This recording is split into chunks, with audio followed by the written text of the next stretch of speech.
sa Biblia nga gikahisgutan. Si Jesus naghatag og mga ilhanan, niining duruha ka mga dalan. Halapat o kapsaing pagalaktan, ang dalan paingon sa kalaglagan, ug ang dalan paingon sa kinabuhing dayon, mao'y dalan malisud subayon. Nganong nahimo siyang bulahan? Kay ang iyang nadunggan, iyang i-apply sa iyang kinabuhi. Ang iyang nadunggan, iyang kinabuhi.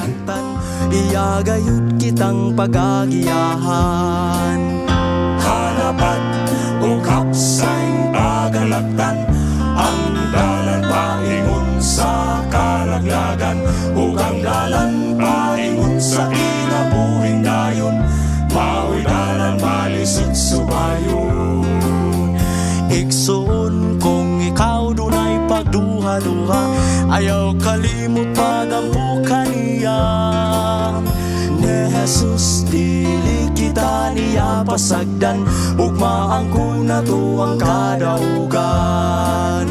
Hanapan o kapsaing pagalaktan, ang dalan paingon sa kalaglagan, ug ang dalan paingon sa kinabuhing dayon, mao'y dalan malisud subayon.